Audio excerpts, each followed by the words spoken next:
right, so welcome.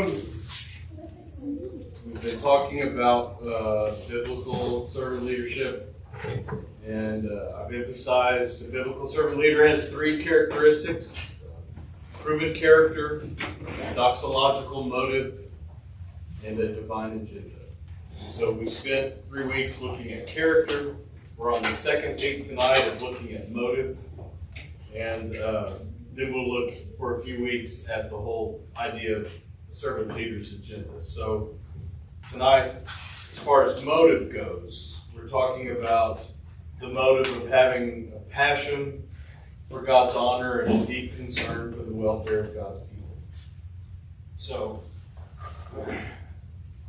having a concern for God's honor is so heavily emphasized in church life, especially. One of the things that it's not that we de-emphasize it just doesn't get the same amount of airtime, and that is the concern for the welfare of God's people. And the right way to do that, especially from organizations. And so last week, we began looking at what should motivate me as a leader is the welfare of people, helping them. It's not just accomplishing the purposes, but also the people. And so we're going to further develop all of that thinking tonight. It's my opinion, how do I want to say this? It's my opinion that we tend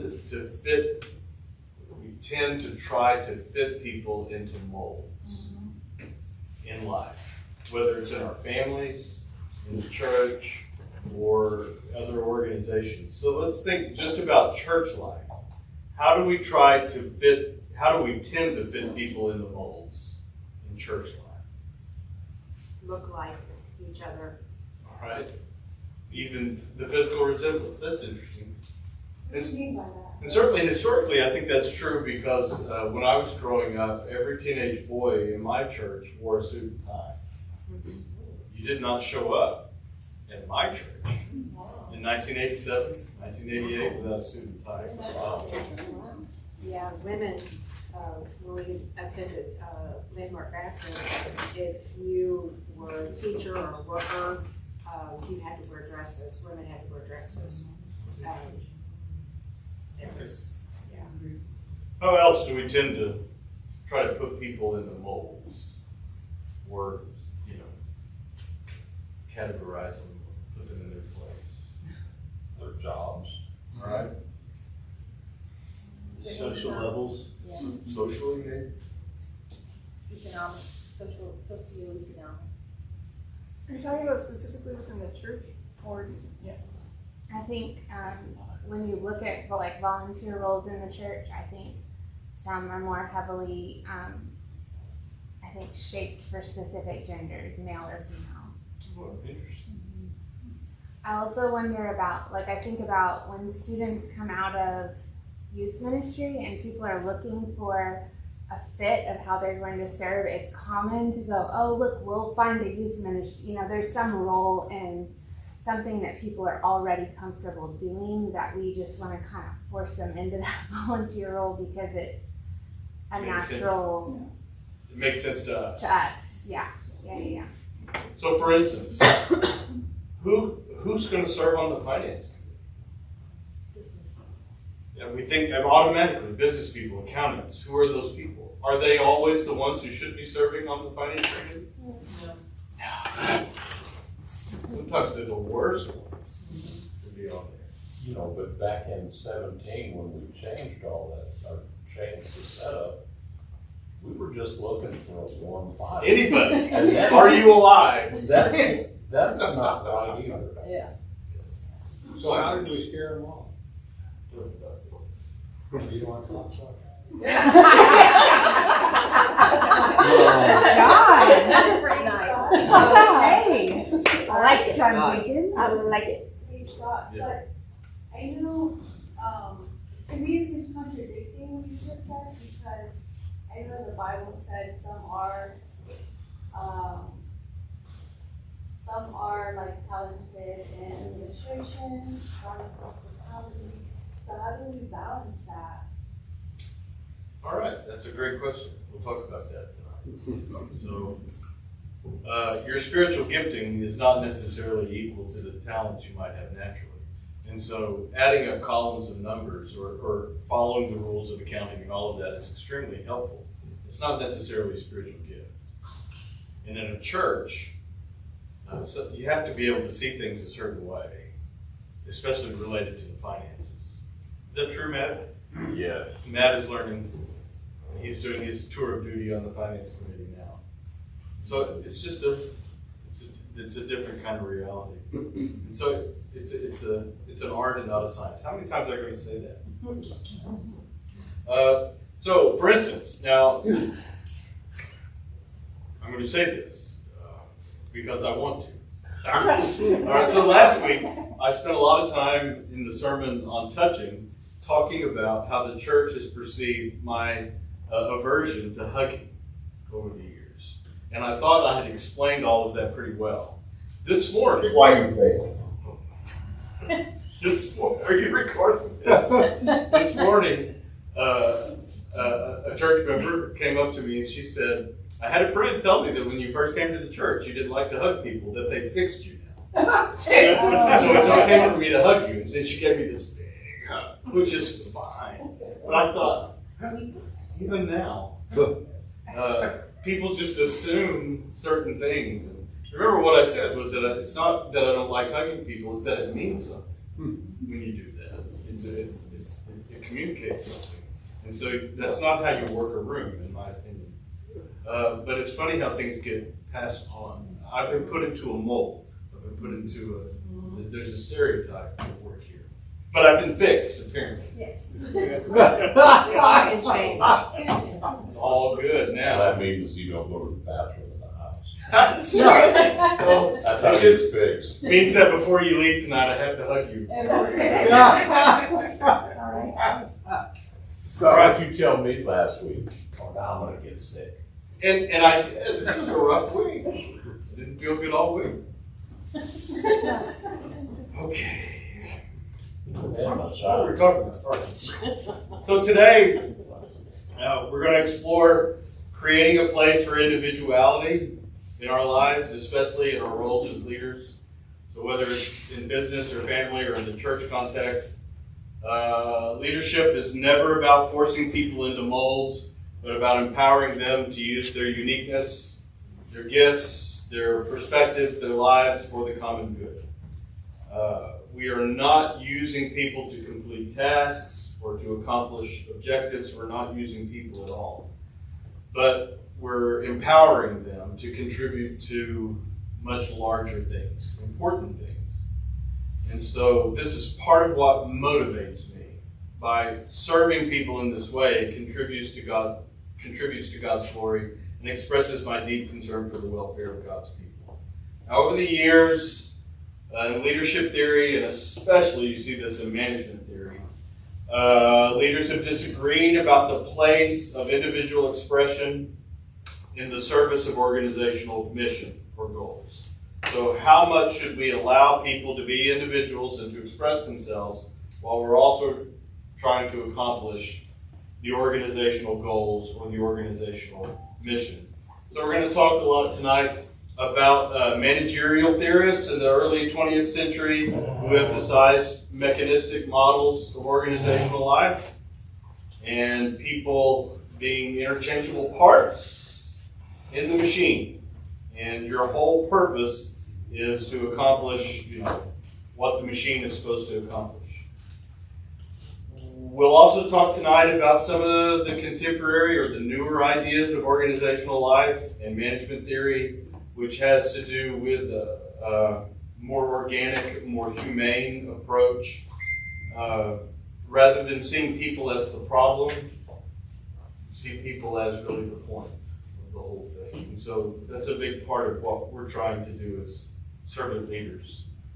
All right, so first, let's talk about just the biblical foundation of all of this, unity through diversity. So, while unity is critically important for any church, organization, or even families, unity does not mean everyone thinks the same way, functions in the same manner, or has the same experiences. Allow me to say that again. especially in the church, but it's true in your organization and even in your families. Unity does not mean everyone thinks the same way, functions in the same manner, or even has the same experiences. It's a fallacy we create to make ourselves feel better. But it's always an illusion. We'll talk about that. So unity especially does not mean that everyone has the same gifts, talents, abilities, or interests. On the contrary, churches and the organization groups we form function most effectively and in unity only when the diversity of gifts and callings is acknowledged and encouraged. We are at our best when we acknowledge and encourage the diversity of gifts and callings, the diversity of perspectives, the diversity of interests, all of those things. Forced uniformity crushes creativity and individual contribution and reduces the effectiveness of the church or the organization. And I'm going to say this too, and you can quote me. Forced uniformity never results in the unity we are hoping for. Forced uniformity never results. Never, never, never results. Yeah, hold on.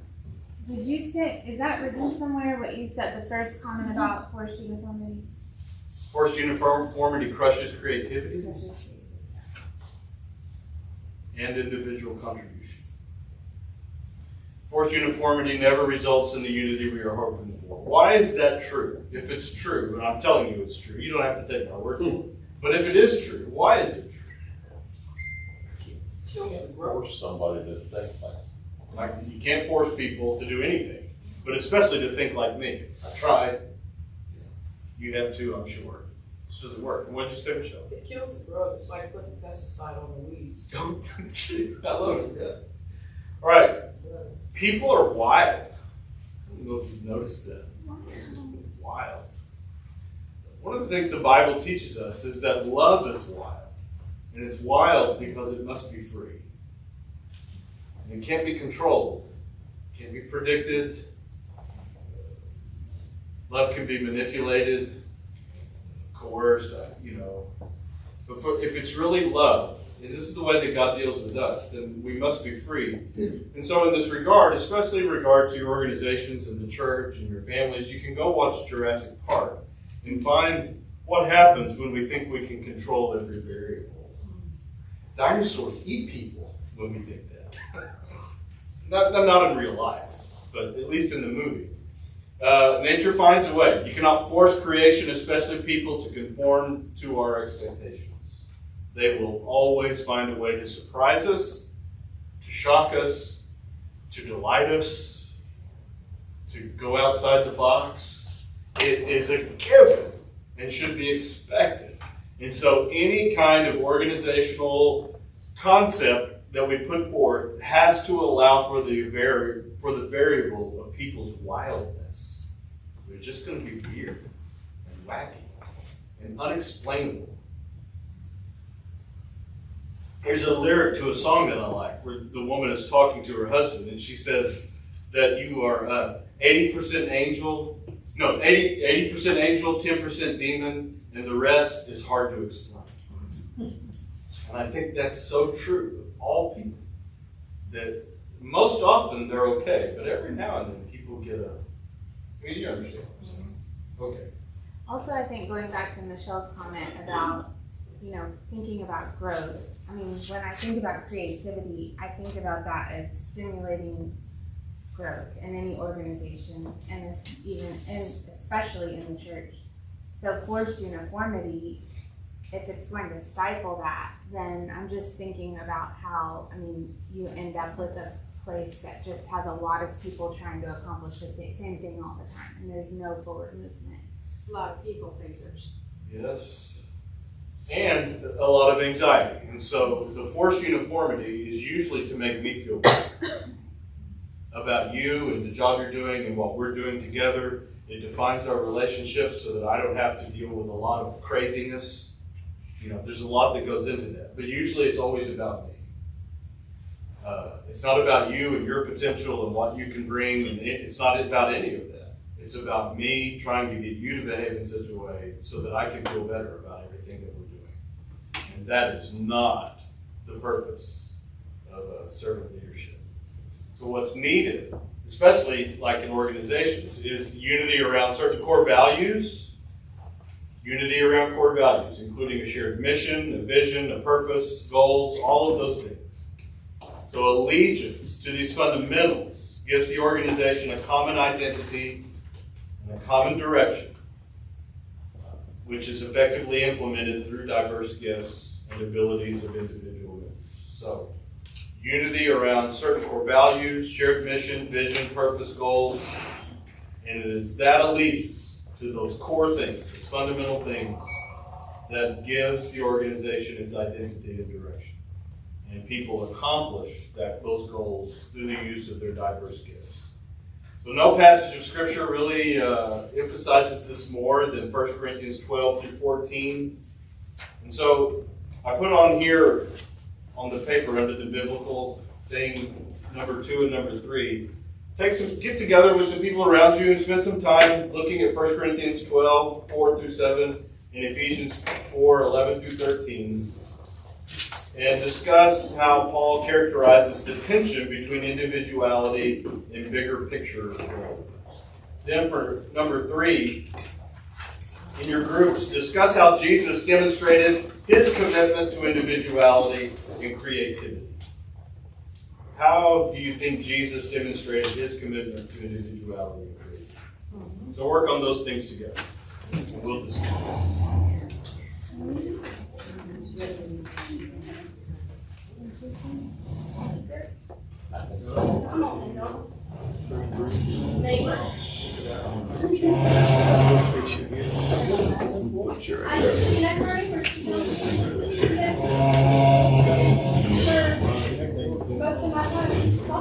Oh, yeah. I'm not sure. Yeah. But we did have raptors. You got a route here, neighbors now. Where are we going?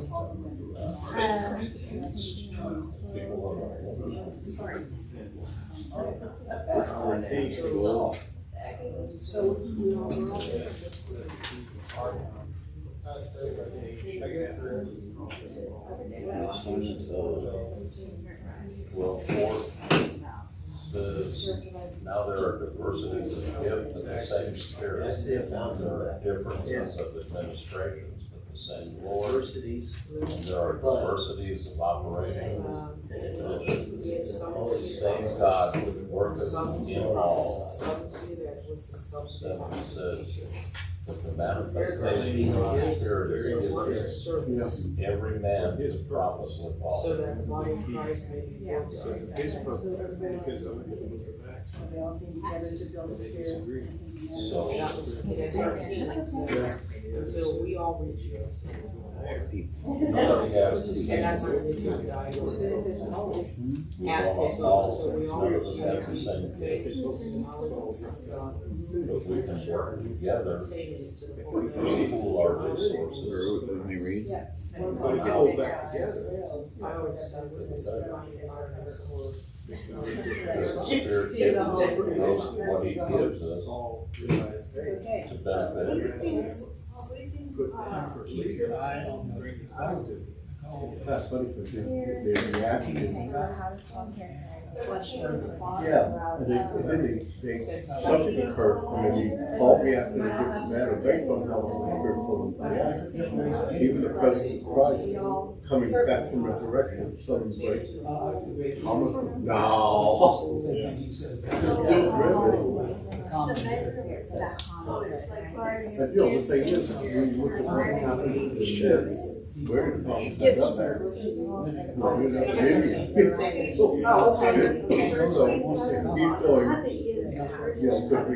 talked about today in the sermon. That's what you were saying at the beginning. The essence from the hair that those came from Indians. Or They had a submission relationship. genes, The Thomas was where the, and He gave some where apostles, just that some reaction prophets, of down. and some evangelists, and Now, pastors, So it's like same mission, for the perfecting of the saints, for the work of the And that's one ministry, of the key factors. for I think edifying we the talk body about of Christ. what do you have Till we all come in the unity of faith and Sometimes I knowledge think of we the Son of think God, like who that. is built a Are perfect not man where under the God measure wants us to be. of the stature of the Holy Spirit. That's not what we're doing right now. You know, and the reason I say that is because there are Given things, people who want to work, and I'm gonna give different them gifts, the people who want to work in the kitchen who are better are not there. Nothing like you're out there. Yeah, so some of them are better to be here than here. And that's where third leadership comes in, is how do we take that and then a manner of love and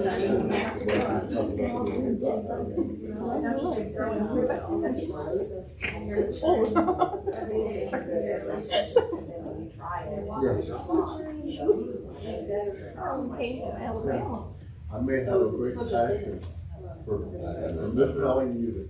You gotta figure that out. taking a I have a great class passion and for performance, they have but I can't play. spiritual gifts. Yeah, I play really well, so. Artists, You know, when you know you can't say, oh, this is about ordinance.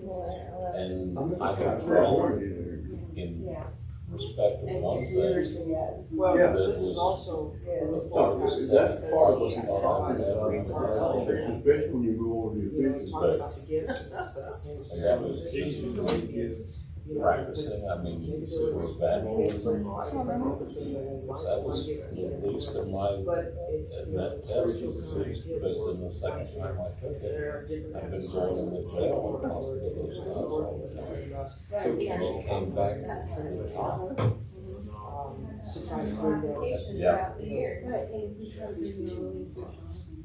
That's that full, that mature in the full measure of sacrifice. And if you think about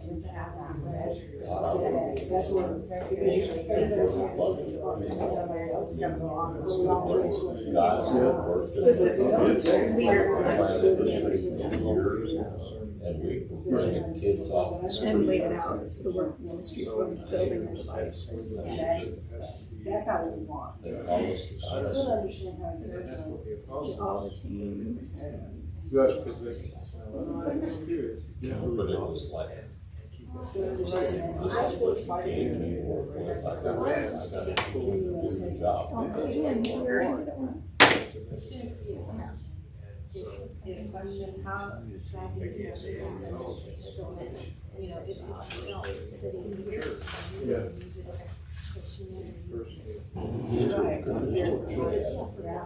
He had fishermen, he had tax collectors, he had physicians, he had thieves, he had a zealot. I mean, yet he molded them all in his keeping.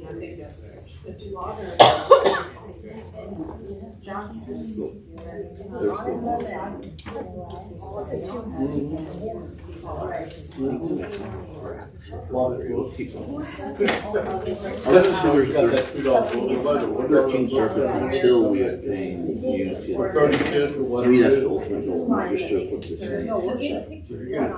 one that's all fulfilled is when In fact,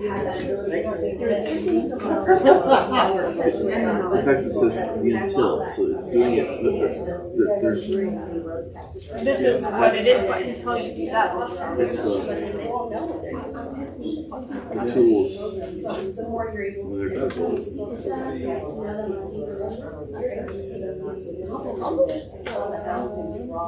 fulfilled.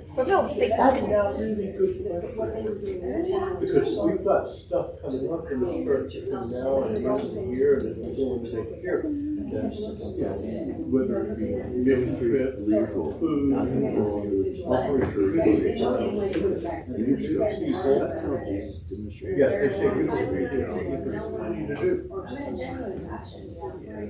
Good scientists out there that You can also are not cool. find who doesn't have compassion. How do you know?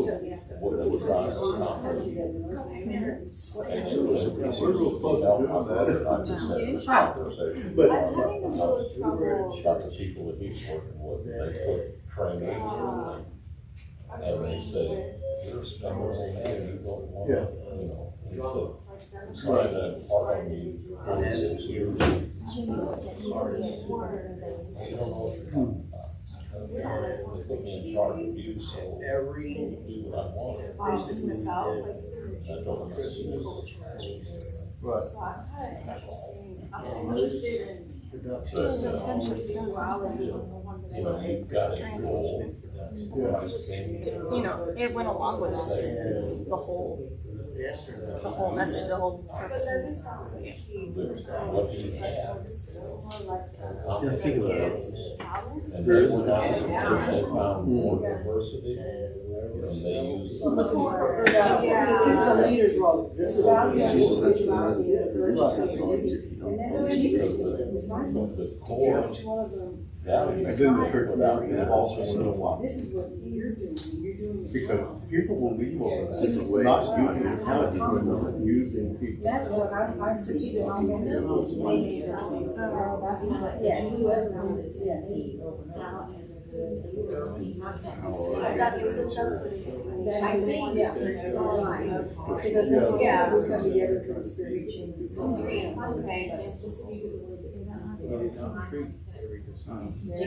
Look at the version first. Jesus.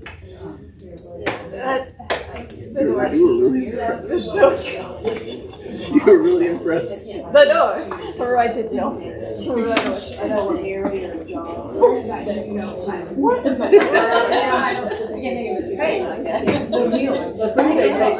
These are really good.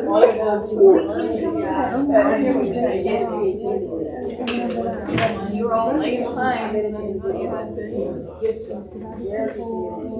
But we talked about this. You already talked about how the people that he called, right? Person versus tax collectors versus black. You said first.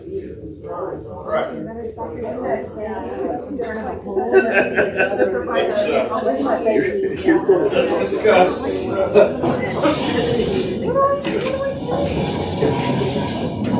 Can I just read them out? So, just in general now, Very good. 1 Corinthians 12:4-7 and Ephesians 4:11-13. What do we learn about the tension between individuality and bigger picture kind of goals? Anyone? We're not going around the room. I can do that if we have to. We're talking about number 3. There's that 3 or Number 2 and 3. Well, number 2 for right now. Well, everybody in the group has their own talents, their own strengths, their own weaknesses, and yet they're all driven, motivated by God's Spirit within them to accomplish the purposes the Spirit has set forward. So that's where you take all the different individuality, and yet the common purpose is advancing the kingdom of God. It's good. We leave it, or we kind of sum it up as same mission but different strategies. Okay, good. What else you get from 1 Corinthians 12 and Ephesians 4? There's a song called City on a Hill. Yes.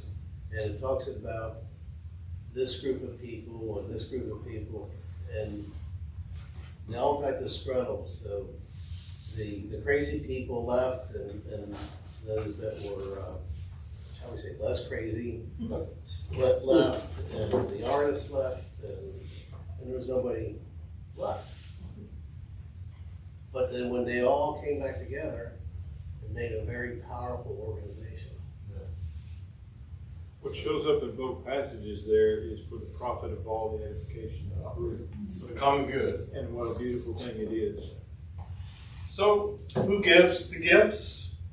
God. The Spirit. So they're not your talents. You did not come up with it. You did not bring this to the table. The Lord produces that in the midst of the church. And so I get spiritual gifts inventories and all of that.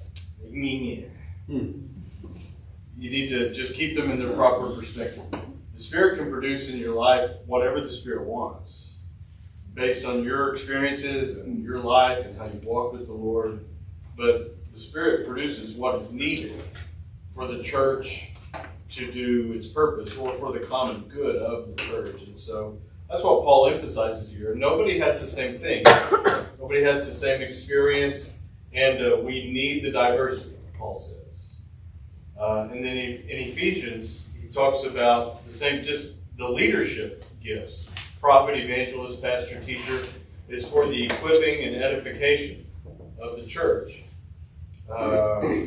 Equipping means providing those you lead with the resources necessary to be successful. And edification means that as the result of this equipping, the church as a whole matures, grows up, attains more of the fullness of Christ. So there's a threefold goal that Paul mentions in the Ephesians passage. Unity in the faith, knowledge of the Son of God, and attaining to the whole measure of the fullness of Christ. It's the diversity of gifts that contributes to those things. And that's where unity comes from. Unity in the faith, unity in the knowledge of the Son of God, and attaining to the whole measure together of the fullness of Christ. Think about all of the purposes that a local church has in the world. Evangelism, passing on the teachings of Jesus, training disciples, guarding the church against false teaching, caring for the poor and the oppressed, encouragement to those who are discouraged, and on and on and on and on. To accomplish all of those tasks takes a lot of people working together doing a lot of different things. And as long as the Spirit is present and people are attending to the presence of the Spirit, then churches have a way of getting things done from one generation to the next.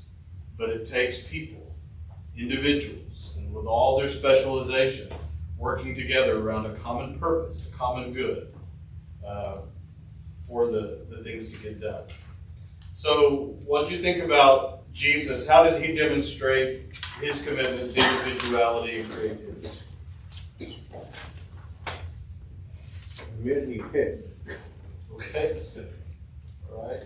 Pretty hodgepodge and diverse group of men who could be entrusted over time to lead the church and to advance the kingdom of God. That's good. How else did Jesus demonstrate his commitment to individuality and creativity? Well, he's talking about a diverse group of people. He had a couple of fishermen. Yeah. One who seemed to be angry a lot. And two who were called sons of thunder. Yes. He had a tax collector who probably had foot in the Roman culture. Yeah. And then right next to him was a zealot. And of course, he had the guy that betrayed him. But Jesus was able to use all of them. It's true. I'm going to sound a little egalitarian because most of you know I am. Oh, mercy. God heaven. But he incorporated women throughout his ministry. They were always active. They were always in it.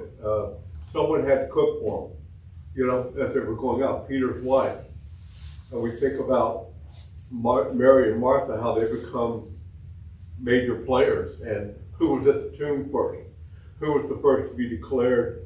Jesus declared, I am the Son of God. Who was a woman as well, who was a Samaritan. So women are very intricate, and that was very uncommon for the time. I'll tell that. No, that's good. The way he related to it included women, not just Jewish women, but Gentile women, the Samaritan woman, and Matt had a good point. Matt did? Yeah. Well, let's hear it. Just through the teaching of and use of storytelling, parables. friend help me think of that? Very creative. So he's talking parables, casting things alongside one another. So comparing qualities of the kingdom of God to everyday life that the people were familiar with, and drawing comparisons between the two. Very creative. Not every rabbi was able to see things from that point of view. I think, but also appealing to the individuality of different people, because the parables spoke to so many Different walks of life. Yeah. See, that's how you take ChatGPT and then turn it into. God, he was bringing original ideas. He was inspiring them. And we were like, yes. There was a specificity to the way that Jesus ministered to people. He ministered to them just beyond the parables. He ministered to them in different ways. He didn't heal everybody the same way. There was a lot of creativity, and there was a lot of meaning that was specific to the person who was being ministered to the listener, to the person who was being taught. And so there was creativity in that. But he was also modeling, I think, because, as you said, none of his disciples were the same, and they did not do the things the same. So he wasn't looking for little Jesus clones. I think that he was communicating there's a variety of ways that you can accomplish my mission, and he modeled that for them by the way that he did things differently. He didn't do things the same. Ever, really. And the groups that he sent them out to were certainly diverse. They didn't, the minute they walked out of Jerusalem, they were with completely different The thing about the miraculous feeding of the 5,000, Jesus' first response in one of the Gospels, I can't remember which one, but his first response was, you give them something to eat. So they go and they scour around and find what they have, and a less than appetizing meal of loaves and fishes, and Jesus turns it into something extraordinary that would have made a huge impression on the crowds. My point is, he took what he had and turned it into something so much more. Endlessly creative, master artist. And so when we think about being created in God's image, it's important for us to view the people in our families and in our church and in our organizations as people who are created in God's image, which means they have the spark of the Creator in them. And what they need are opportunities to manifest that, to live that out, to be creative, to contribute something unique and wonderful to the overall picture of our lives together. And that's not to be stifled. All of that is contextual, but for the most part, that's to be encouraged. And I think Jesus led. He did not require all the disciples to be the same. Now, the fact that he did not require them all to be the same led to some interesting conversations. And they were a fairly dramatic group of men. Aren't you glad? Because we have all of that in the Gospels.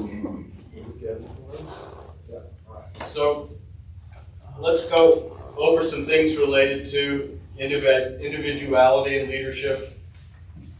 The first is the problem with machine leadership. So one of the persistent issues in organizational leadership is how the needs of both the organization and the members of the organization may be balanced. And we talked about how early leadership theories resolve this tension by viewing the organization as a machine. Management approaches the whole issue by placing focus, control, and order on the organization and on the people within the organization. So leaders of these organizations sought to reduce variation in the functioning of the organizational machine.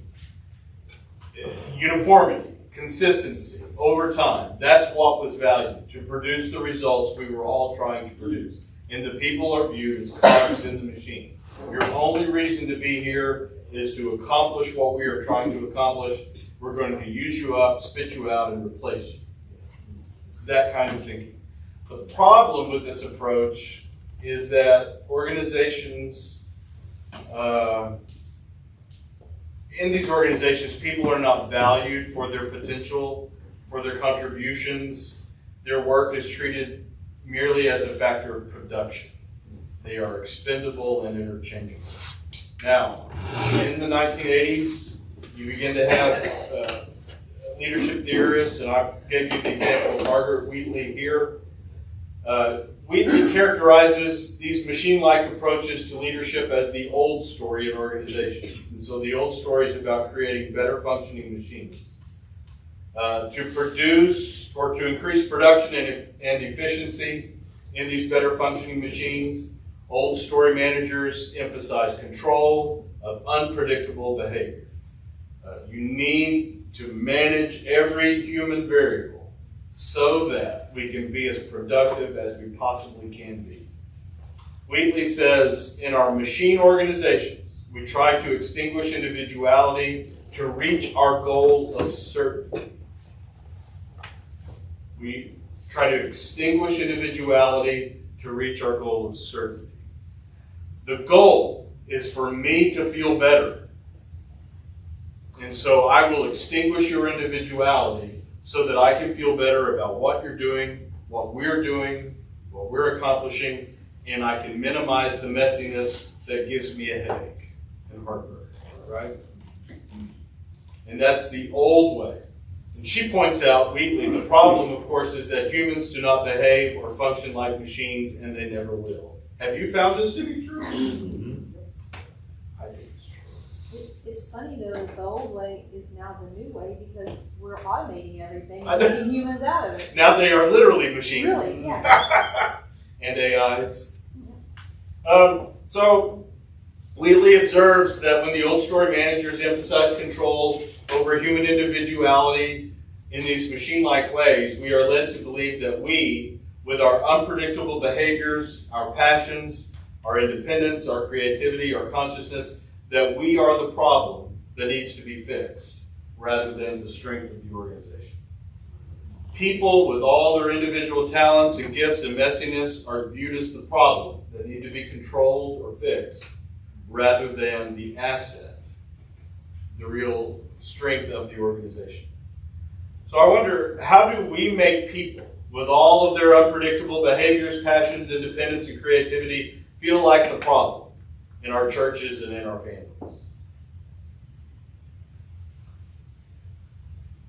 Or do we? Just assume that we do. You said it again.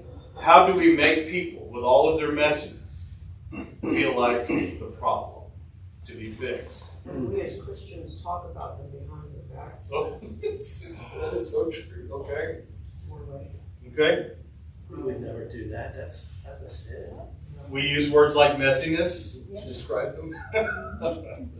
I have a problem with the word make. Okay. Too much.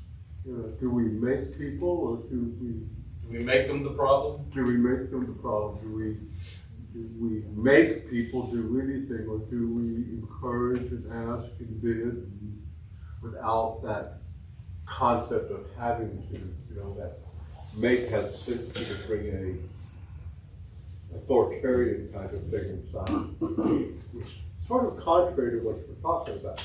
Interesting. Matthew, you have thoughts? Rarely. But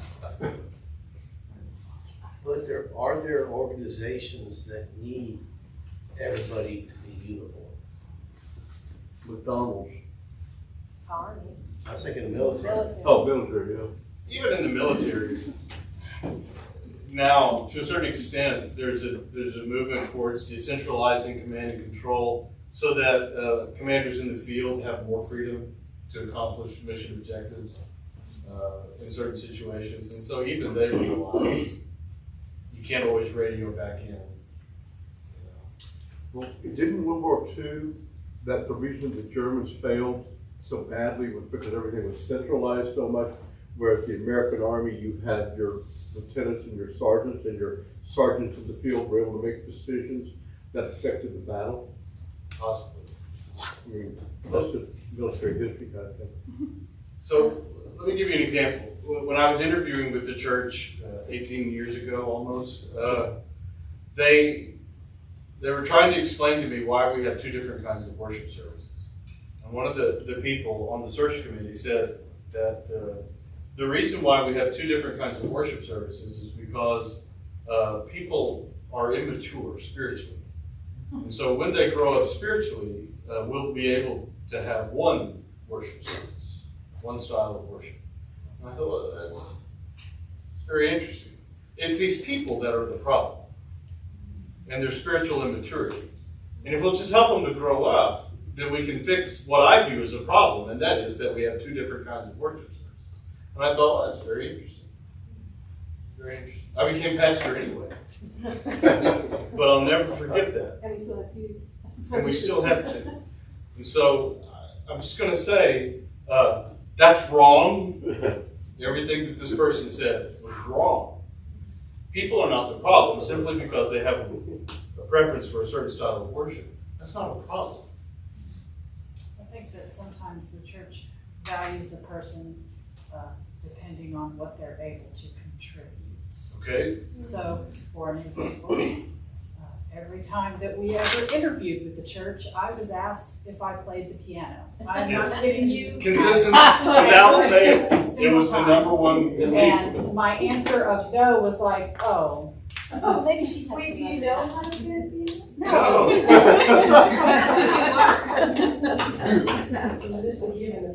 It's very exciting. Yeah. And then having to deal with the disappointment. of saying, oh.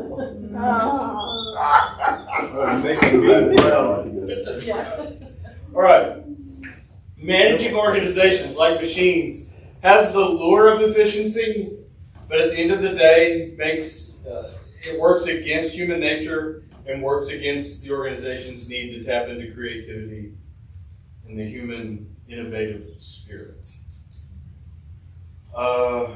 Old story management may have worked in the industrial age, but it's not going to work moving forward. And I think people, they want to work for organizations and be a part of organizations and even part of families where they are valued and appreciated. And we talked about that last week. And so I think some shifts need to take place. And so we talk about a shift toward human leadership. Basically, we need to create and lead organizations that are fit for humans, not for machines. We want people with all of their flaws and inconsistencies and wonderful things. All of it. We want all of it. That's what we want. That's the motivation. Within healthy organizations today, effectiveness is not obtained by pressing people into the mold of uniformity. Rather, effectiveness is obtained by enabling unique individuals to bring their creativity to the work of a common mission and purpose. A common mission and purpose. So in this process, unity of purpose and people relating to one another around the shared purpose is the key to organizing. Margaret Wheatley says that your organization's mission or purpose should form like a big circle.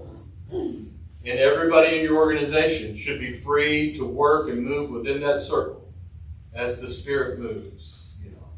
And as long as they're within those boundaries, then we need to give them the freedom to do what they do. There's a boundary. It's the mission, the purpose. And it keeps people, in check. But we need to allow people the freedom to operate within that circle. Not easily done, because you relinquish control. And if you're the kind of person that needs things to work a certain way, this will be especially hard. And so, I know in what I do, you have to give people the freedom to do what they do, and I have to be able to live when it's less than, and help them to learn from that, and to help the church be okay with that, and to keep moving forward. As long as we're within the mission, some progress is better than no progress. But I can't micromanage everything. See what I'm saying? I normally don't refer back to my rock and roll days, but. Oh, well, let's do it. There's yeah. There's a song by Pink Floyd where the lyrics go, "All we are is another brick in the wall," and that sounds so old school. Yeah. And that's your only value. Yeah. And everyone has to look exactly like the one next to them. Right. All right. That mold's still here. Mr. Brington? This is all flowery and sweet and cute. Okay. But every organization has at least 3 missions, right? Yes. And the number one is Survival. So when we're in survival mode, how do we have this beautiful circle of life? And how do we accomplish that? This sounds incredibly difficult when you are in survival mode.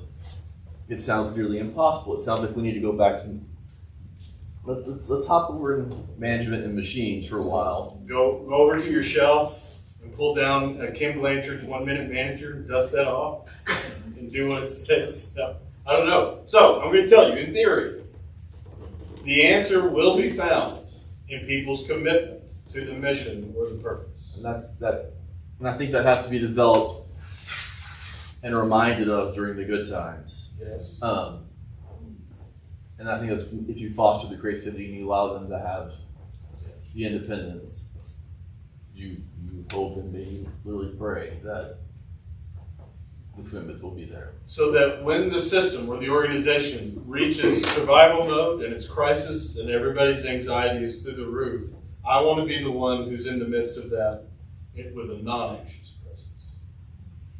And that comes from my commitment to the organization, to the purpose, to what we're doing here, and to all of these people who are involved. So my presence matters. It's going to be okay. Let's do this. I believe in you. You know, those kinds of things. So that they can engage the parts of their brains that will help them to calm down and be thoughtful and prayerful and reflective. So how did you do this during Harvey? I didn't. Man, that was a hot mess. I was curious because, you know, we got most of us over there. And you were the. How do they do it in North Carolina? Yeah. Yeah. Again, there was a point early on in the hurricane recovery that I began to understand what my role was and what the role of the church was, and it helped me to relax. I could say yes to things and I could say no to things, and I could not make myself responsible for all of it. I'm only responsible for this part. That's helped. I can tell you from specific experience in that hurricane year in Southeast Texas. And you're trying to take this little old church that had 5 people and rebuild it and get it up in the 30s and become a hurricane. It wipes your entire community out. You have no place to go. Sense of urgency and survival kicks in. What also kicks in is I can only do what I can do. And it makes you completely dependent upon God. While that was said, when the message got out, God's people responded. And so our little old church took in 30,000, used 26,000 for store. And later on, North Carolina had a fit. So I called and said, our church wants to take that remaining money and gift it to 2 churches just like ourselves in North Carolina. Because they're in survival mode, and it's God. Because his purpose will prevail. God loves those people in that church, whether it be 5 or 5,000. And it's still his church to rebuild. That church was never my church when it was my church anyway. So for the leadership, that's what it is. So God kicked me in the teeth, another flood before, when we had to meet with the youth in the kitchen. And what got built up again, got torn down. Once again, it ain't you. It never was you that built this you. And so God continually reminds the leadership over and over, you're dependent upon me. And I go back to this, to the very beginning of this thing. Every time I would want to complain about God's people, I'm reminded of Moses' complaint about the stiff-necked people. And I don't remember the exact verbiage, but I always remember these are my people. And they're entrusted to you. So I'll say one more thing. What is completely, and you spoke about it, John, about the brick and the wall mentality. Yeah. And this whole thing is diametrically opposed to the foundational thing that you developed in the beginning. Leadership can't be defined outside of the spiritual element of leadership itself. So where did all this stuff come from about this machine? When you watch China, when you watch Russia, you watch other godless mindsets in action, you get in line or you're out. Take it to corporate level. The same type of thing comes in. We wanted to be like them, and productivity was everything. You didn't sell enough beans or insurance or cars or whatever, you're out. And they were always in survival mode. Yeah. Now, read the 1 minute manager and all these different types of things, and you get in that trap. And then you forget about the people. And God kicks you again, and you kind of reboot. Because once it's in your mannerisms and your way of doing things, you revert back. I mean, that's kind of what you just said, reverting back again, and you get desperate. And now it's a matter of going back where you should belong, and that's the trust in God. So like in the hurricane, I trusted that God was doing things on a grand scale. I wasn't responsible for that. I just needed to focus on this. And that's what I tried to do. What you could handle, what you could control. What you can't control. I think the other element, and I'm just thinking about probably the context that Matt is speaking from, and then a little bit of my own within an educational system where, you know, you have 400, in our area, we have 450 employees who, there are factors at play that are outside of our control, that come from like legal frameworks, policies, state, federal, and so how you work with people, accessing that human element in the midst of all of that, knowing that there are parts of the work that can feel like we have to operate like a machine. So like, how do you keep bringing people back to the mission in spite of the fact that, you know, the narrative that will drive the conversation on education is, you know, teachers feeling like you just want us all to teach the same, all to teach to a test, all to accomplish this one goal because it, you know, which is completely outside of our control as leaders within the system, but figuring out how to allow people to embrace that creativity in the midst of that, I think becomes the challenge in a setting like mine. And I don't know how much that plays into some of the work that you do, that you're kind of referencing that, but it's like when you take all of this into a secular setting and try to drop it inside other things, but then even the church, I mean, there are things, rules that you all are subject to in the, you know, on the business side of things. I don't know, I'm just thinking that's where a lot of the complexity lies for us. But even then, I mean, and you said this, so I think it'd be important that your administrators would find ways to make sure to remind teachers, yes, all of this is true, teaching to a test and all of that. All of that is true. Talk to me about a student that you interacted with today that really humanized everything. Yeah. That reminds you, why did you get into teaching in the first place? And not just where you led with that, like, you know, you have to, it all is going to go back to mission, and that's. I always ask that question when I'm on the interviewing committee for staff. So what drew you into the teaching field? What's your why? Yeah, I always ask that question. Well, in the high school here, or maybe it was the middle grade, wasn't there a high school teacher that taught history and he come in with different outfits and things? Bobby Jackson. Bobby Jackson. Yeah. But I had some history teachers that it was a snooze fest. Enough said. Yeah. We all had those. Oh, no offense, they've always coached great.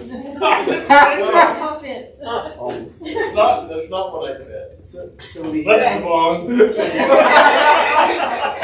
we have a teacher that uses his individual talents Yeah. to teach a particular subject in a way that's exciting for the students. Or we have a teacher that allows them to take an hour-long nap. Well, so Bobby Jackson loved history. He loved Texas history. He loved to talk about and teach history. And the man absolutely loved the students. It was a perfect storm of things that came together in his life. And it's why he was recognized the way that he was and is now, even after death. Not every teacher is like that. And that's not a knock against teachers or the profession. It just means he was something pretty special. My point is, he had to teach the test, right? But he did it in his own unique way. That's true. Now, another teacher has his or her own unique way. And they could be just as effective without all the costumes or whatever. What were you going to say? I was just gonna say, Bobby Jackson also, he wouldn't have told you that he was teaching to a test. He would have told you that he was providing, he was just a good teacher. He was a good storyteller. He's a good teacher, and he would have told you that he knew how to function within the things that could sometimes feel like the machine. Like, he knew how to take all of that and still do the job he was called to do. And so I think that is not easy for everyone. A lot of people buy this other narrative that says, like, I never believed I taught to a test. But people will say that all day long in education. Teachers will say that all day long. I think leaders bear the responsibility of helping people reframe that, because it's easy to believe that as, like, this is my lot in life. If I'm going to be an educator, this is where I am. So it's just. That's good. That's right. All right, I gave you some suggestions here. First, provide space for problem solving. So you have to encourage individuality by empowering people to solve problems creatively.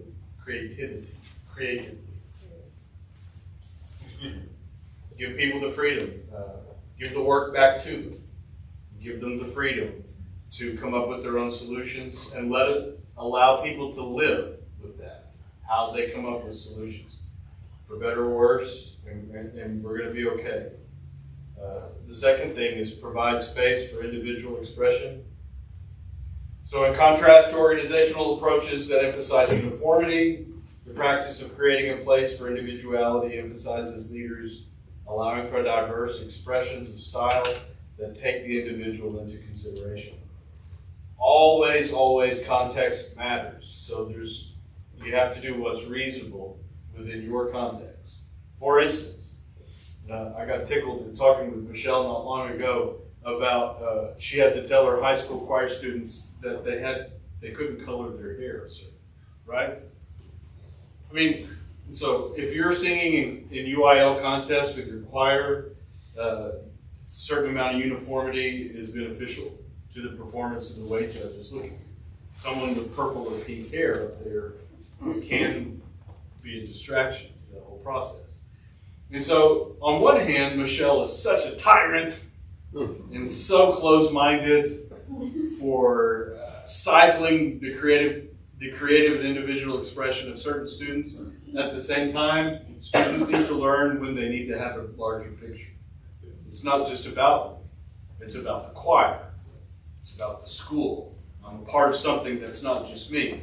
I'm not supposed to stand out and draw attention to myself. I'm supposed to be a part and contribute to the success of something else. It's the whole point of having teams and being in sports and being in extracurricular activities is to raise people's awareness and consciousness of something beyond themselves. So we do want to provide space for individual expression, but it's always contextual. So I will just concede that point as well. The third thing I'd say is to develop creative potential. As individuals created in God's image, we are wired with God's creative and creating characteristics. And I think there's a big push now in the secular world to talk about the spirituality of work. And so people are going to say things like the true meaning of work is spiritual. We are called to be co-creators with God or with each other in the service of each other. And so people want to be a part of businesses and organizations and families where they feel like they can contribute to creating something that serves God's purposes, that serves people, that is beneficial, and it benefits them, benefits the other people that work together. So that is anyway. Other thoughts or questions tonight? That kid came to school first day around here. Yes, and a smile on their face. And it was like, thank you, God. Well, and also, being very well acquainted with one of your choir members, she changed her very interesting hair color, stopped being the rainbow of hair colors, but has found ways to fit within the framework that you have set, and yet her hair does change a little bit from time to time. Yes. With highlights, or a little lighter or a little darker, but it's not what it was. But they understand So there's an individuality within the framework that you're going to give. So within the framework, I'm still going to stick it to the man.